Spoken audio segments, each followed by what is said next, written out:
पळून गेले, पळून जायचं कारण नाही. आता सगळ्यांनी तर शांततेत बसायचंय.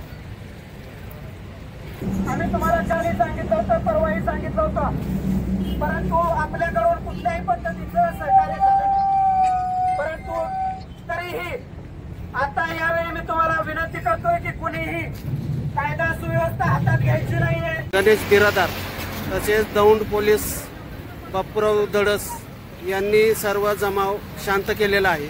पोलीस प्रशासनाने हा जमलेला जमाव दूर करण्याचा प्रयत्न केलेला आहे. काल सभा झाल्यानंतर यवतमध्ये शांतता होती. आज सकाळी बाजार सुद्धा भरला होता, सगळ्यांनी पाहिलेला आहे बाजार. परंतु एका मुस्लिम समाजाच्या मुलाने पोस्ट जहादी आणि पोस्ट टाकली, त्याच्यामुळे हा उद्रेक झाला आणि ते उद्रेक झाल्यानंतर हा प्रकार झाला. परंतु आता इथले जे सगळे नेते मंडळी आहेत ते सगळ्यांनी सगळ्या मुलांना व्यवस्थित सांगितलं, सगळे त्याच्या घरी गेलेले.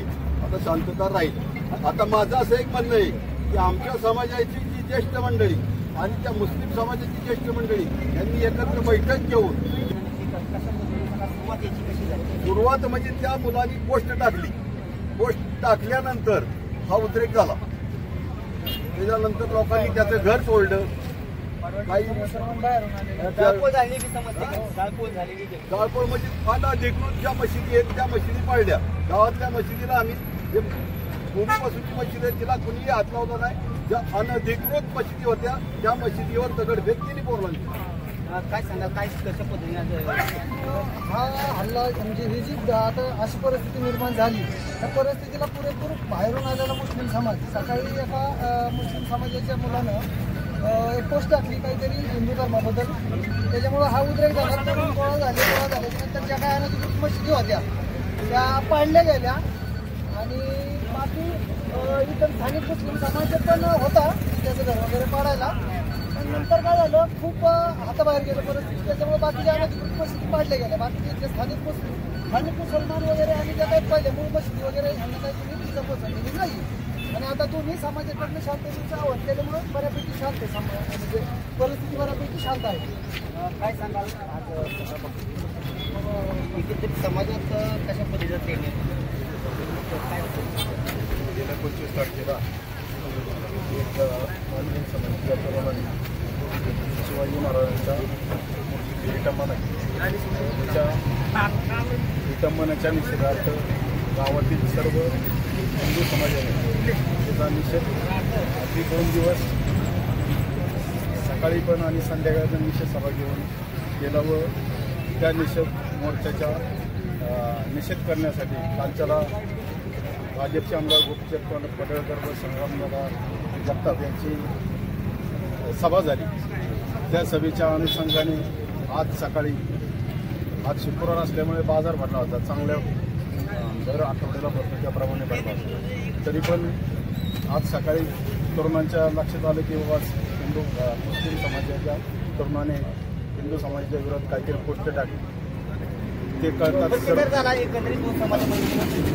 त्याच्यामुळे प्रतिकार दोन्ही समाजात नाही प्रतिकार. तो तरुण बाहेरचाच आहे असं हे पण समाज करला. हे कळल्यानंतर मग इथला स्थानिक कोंबडे समाज पण ह्याच्यासोबत बरोबर व त्यांच्यावरती निषेध पण केला जातो. हे कळताच ते तरुण आणि जे अनादविरुद्ध बाहेरच्या मुसलमाने केल्या होत्या मग त्या पण कळल्या बरोबर.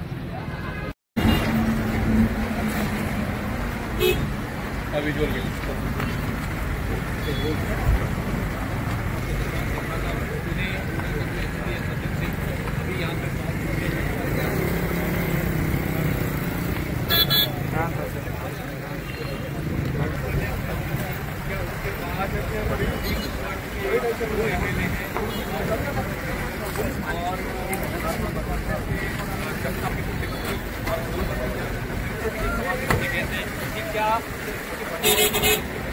पूरा मामला बिगड़ गया। आप देख सकते हैं कि पुलिस जो है अभी वो प्रशासन को मालूम है और प्रयास ये किया जा रहा है कि जो स्थिति बिगड़ी है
यवत या ठिकाणी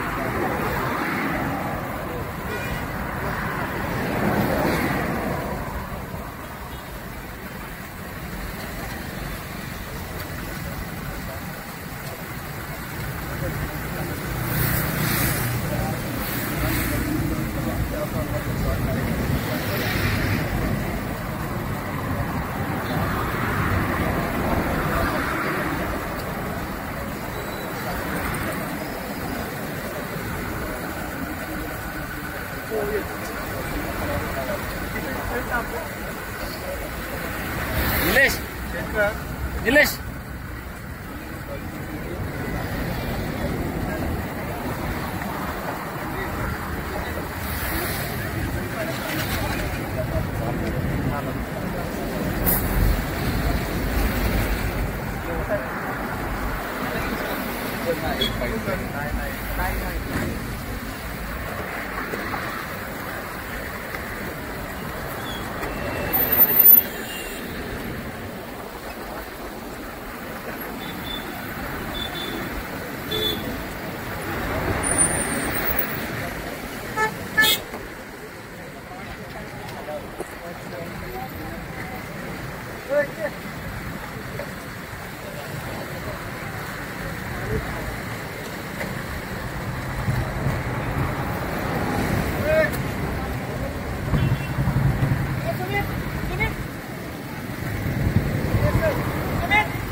एवढंच सांगू शकतो। बाकी अर्ध्या तासाने मी माहिती देतो। सध्या सगळी शांतता आहे। तर एकदा पुन्हा एकदा मराठीत सांगा काय आवाहन कराल? आवाहन फक्त काय शांतता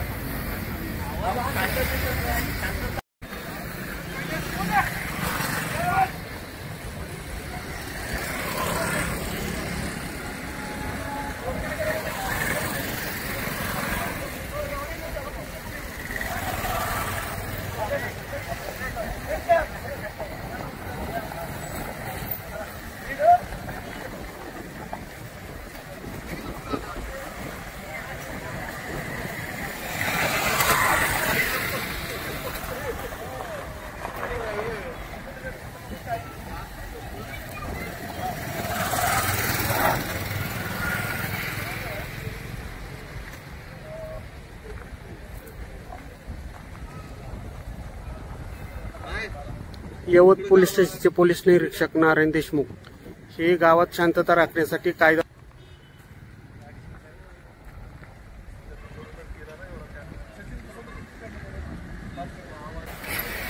महाराष्ट्राचे मुख्यमंत्री अजितदादा पवार हे घटनास्थळी भेट दिलेली आहे आणि वरवंड या ठिकाणी सभेसाठी पुढे रवाना होत आहेत।